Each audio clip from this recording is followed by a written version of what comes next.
Hello everybody and welcome back to another video on the channel. Today I'm going to be talking about GTA 5, more specifically GTA Online. GTA Online, the multiplayer component of GTA 5, has come a long way since its launch in 2013. Now in 2023, let's take a look at the current state of the game. Despite its age and recent drop of player base, GTA Online continues to be a popular game with a dedicated fanbase. Players can still engage in classic activities such as racing and heists, as well as exploring the vast open world of Los Santos and the surrounding countryside. Its intricately detailed open world map has always been a strength of the game, and will continue to be one before GTA 6 is released. One of the most popular aspects of GTA Online is the ability to customize both your character and your vehicles. With a vast array of options available, players can truly make the character and their ride their own, sometimes for the better, sometimes for the worse. Another strength of GTA Online is its cooperative gameplay. Players can team up to take on heists and other missions, each member playing a specific role to achieve their objective. Now, some of the heists, including the Cayo Perico, Casino, and Doomsday, are still very fun to do and to set up, especially if you're playing with friends. Even though this game has been out for absolutely ages, GTA Online continues to receive regular updates with new content and features, from new vehicles and weapons to new heists and missions. There is always something for new players to discover. But on that note, unfortunately, the recent updates for this game have been lacking quite a bit. At least lacking quite a bit compared to what Rockstar used to release for this game. Now let me get into some of the issues that are currently in the game. First off, Oppressor Mark IIs are still pretty overpowered, but not as much of an issue as before. These cheeky bastards were a very controversial add by Rockstar, as they were just way more overpowered than any other vehicle in the game. But even if you're not a very big fan of them, realistically they are a very nice thing to have to get around and kill enemies. But currently, personally, I prefer just going around with a car or a helicopter. Modders and hackers are still a very big issue with GTA Online, as they always have been, as Rockstar does absolutely nothing to prevent them. The only time Rockstar will do anything about modders if they're interfering with the game's economy. By that I mean doing cash drops or any of that sort of stuff. Just pretty much anything that will reduce a player's chance of buying shark cards. I think that this massive issue has been primarily fixed, but in recent memory modders and hackers have been a bigger threat than ever because they had the ability to erase progress. Now this made me and a lot of other people hesitant to play the game for quite a while. You don't exactly want to be chilling around Los Santos just for someone to pull up and hey, all your progress is gone. And there's still a decent amount of trolls in the game, but of course there are. If you've been playing the game for a while, you should have grown accustomed to them by now. But in terms of some good news, you don't have to be afraid of trolls, hackers or modders anymore. And this is because all missions can now be done in a private session, something which fans have wanted for a very long time, especially taking into account the chaotic nature of GTA Online. Whilst I talked about some of the heists being fun, missions and heists can become quite repetitive after a while. Especially missions, since the Rockstar created ones are pretty much the same formula every single time. However, there are quite a bit of fun missions as well as races created by the community using the Rockstar Creator mode. Something that I beg Rockstar will add to Reddit Online, but they probably won't. At the current moment, there is a bonus on security contracts, payphone hits and the data leaks.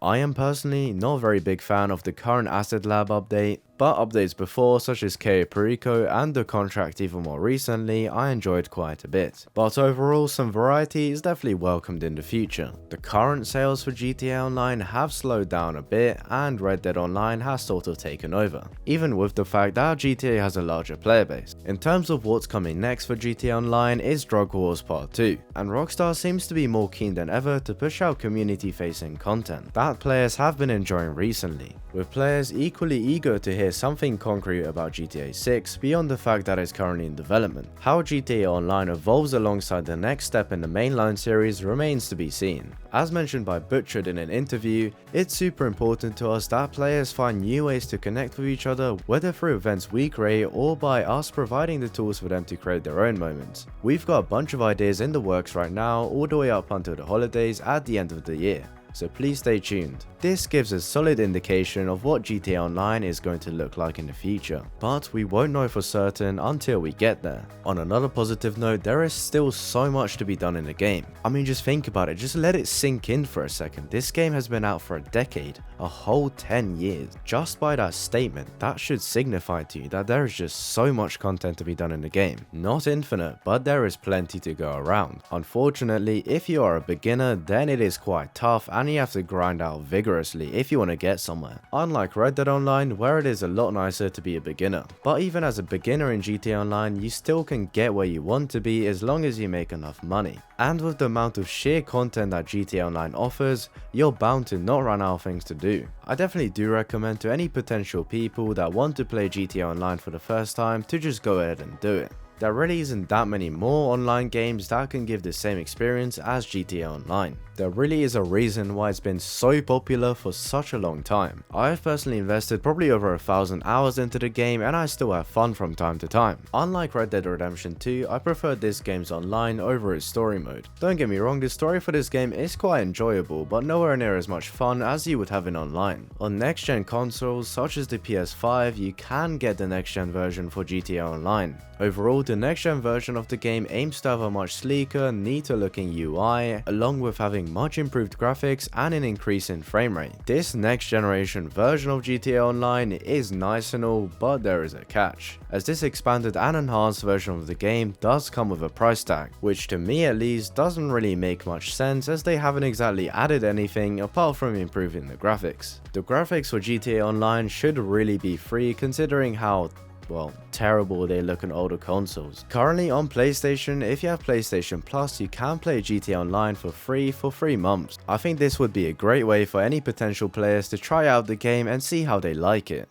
In terms of the prices that you can find GTA Online for, I definitely recommend it, especially if you can get the expanded and enhanced edition. And in terms of PC, roleplay servers are still as massive as ever. If you're not quite happy with the vanilla experience, then I definitely recommend checking them out just to see how you like them. These servers have also evolved over the years to be more accessible than ever before. In terms of all games considered, GTA Online has some of the biggest roleplay servers ever. There are just so many communities that you have to find something that you're interested in. A reason why GTA Online provides so much content is because of the creator mode. A while back, Rockstar has provided the community with this tool to do whatever they want. Whilst I haven't used this creator tool too much, I can appreciate the content that the community has made from it. It's a really smart move from Rockstar to get the community to make as much content as they are, if not more. The reason me and many others wish that this would be implemented into Red Dead Online is because it would create so much more content. Finally, the online community of GTA Online remains strong and active. Players can join crews and make friends with other players from around the world.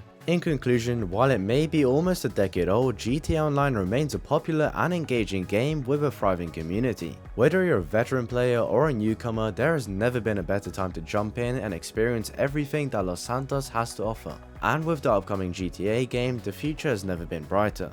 But anyway guys, hope you enjoyed the video, make sure to like and subscribe, and I will see you guys next time. Goodbye.